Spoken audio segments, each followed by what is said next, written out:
আসসালামু আলাইকুম, welcome to my YouTube channel. আজকে আমি আপনাদেরকে এই পুরাতন ব্যান্ডটা দিয়ে খুবই সুন্দর চমৎকার একটি ব্যান্ড তৈরি করে দেখাবো। ঘরে থাকা এরকম পুরাতন অনেক ব্যান্ডই আমাদের পরে থাকে, যেগুলা সিম্পল, পরতে এতটা ভালো লাগে না।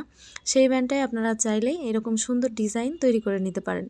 আমি এখানে ব্যান্ডের উপরে একটু এঁকে নিয়েছি, তারপরে এভাবে করে ফুল তুলে নিব। আমি ফুলগুলো আগে থেকে সেলাই করে নিয়েছি, আপনাদেরকে একটা ফুল সেলাই করে দেখিয়ে দিচ্ছি।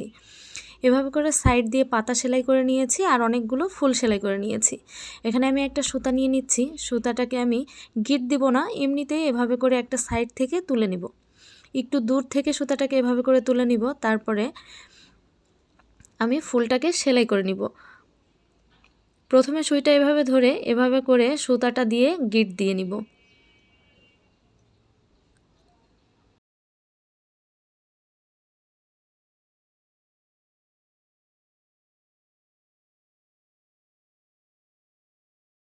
তারপরে সুইটাকে এভাবে টেনে বের করে এই সাইডে আমি যতটুকু পাপড়িটা করতে চাচ্ছি ততটুকু রেখে এভাবে সেলাই করে নিব। একটা সেলাই করে নেওয়ার পরে আবারও একইভাবে আমি এই সাইড থেকে সুইটাকে তুলে আবার সুতাটা সুইয়ের মধ্যে এভাবে গিট দিয়ে নিব।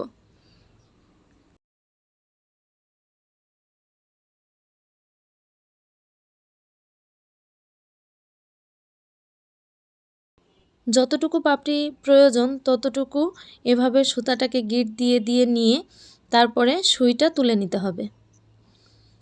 এভাবে আস্তে আস্তে করে টেনে পাপড়িটা করে নিতে হবে।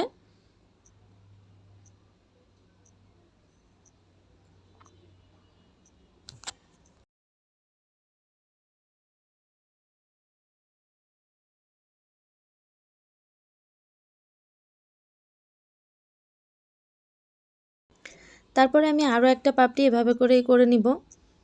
নেওয়ার পরে এখন আমি একটু বড় করে পাপড়ি তৈরি করব। তার জন্য এখানে আমি একটা কটন নিয়ে নিলাম। কটনটার দুইটা সাইড এভাবে করে কেটে নিয়ে তারপরে সুইয়ের মাথায় আমি কটনটাকে এভাবে করে দিয়ে দিলাম।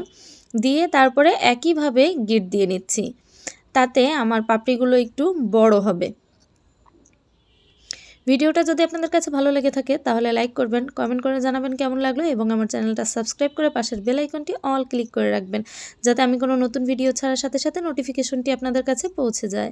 যারা অলরেডি আমার চ্যানেলটা সাবস্ক্রাইব করেছেন তাদেরকে জানাই অসংখ্য ধন্যবাদ। এখন এখান থেকে আমি একটা সেলাই তুলে নিব। আস্তে আস্তে কাজটা করতে হবে।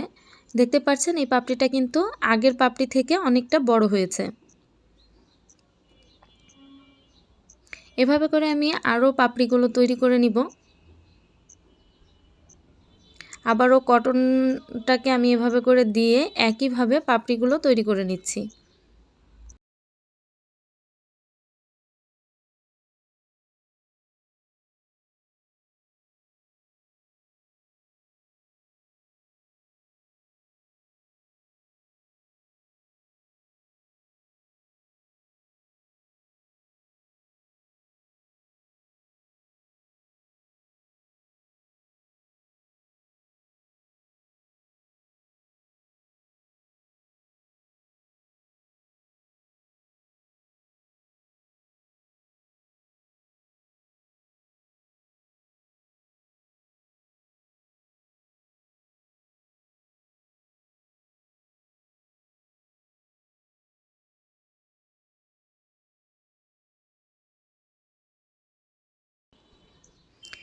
একইভাবে আমি সবগুলো পাপড়ি তৈরি করে ফুলটাকে সেলাই করে নিব।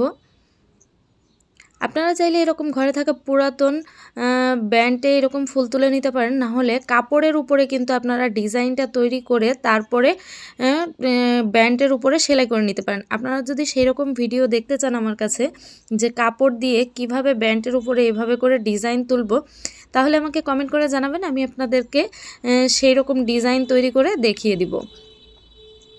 একই রকম করে করে আমি ফুলটাকে এভাবে বড় করে নিচ্ছি।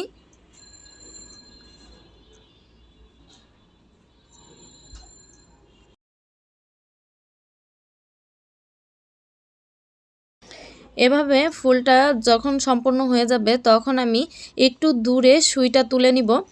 এখানে কোনো গিট দেওয়া লাগবে না, সুইটাকে এভাবে দূরে তুলে নেওয়ার পরে আরও একটু এভাবে ভেতর দিয়ে সেলাই করে নিয়ে তারপরে সুতাটা কেটে দিব। এভাবে করে আমি অনেকগুলো ফুল এভাবে সেলাই করে নিয়েছি, অনেক কালারের আমি ফুলগুলো সেলাই করে নিয়েছি। এখন এই সাইডে পাতাগুলো সেলাই করে নিব। প্রথমে আমি একটা সবুজ সুতা নিয়েছি, নিয়ে এখান থেকে ডাল সেলাই করে নিব। গিট দেওয়ার দরকার নাই, একটু দূর থেকে এভাবে তুলে তারপরে ডালগুলোকে সেলাই করে নিব। প্রথমে ডাল সেলাই করে নিচ্ছি।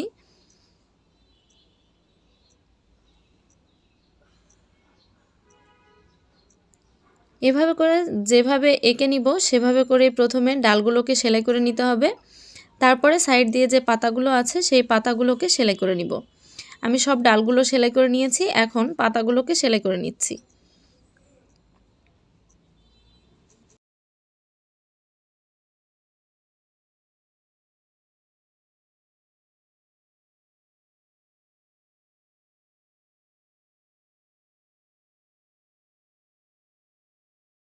এভাবে করে সব পাতাগুলো সেলাই করে নেব। এতেও দেখতে পাচ্ছেন কত সুন্দর লাগছে, সিম্পল একটা ব্যান্ড। এভাবে করে একটু সেলাই করে কিন্তু অসাধারণ ডিজাইন তৈরি করে নেওয়া যায়। আজকের ভিডিওটা আপনাদের কাছে কেমন লেগেছে আমাকে কমেন্ট করে জানাতে ভুলবেন না। আজকের মতো বিদায় নিচ্ছি, আপনারা সবাই ভালো থাকবেন, সুস্থ থাকবেন। আবার আসবেন নতুন কোনো ভিডিওতে নতুন কোনো ডিজাইন নিয়ে। আসসালামু আলাইকুম, আল্লাহ হাফেজ।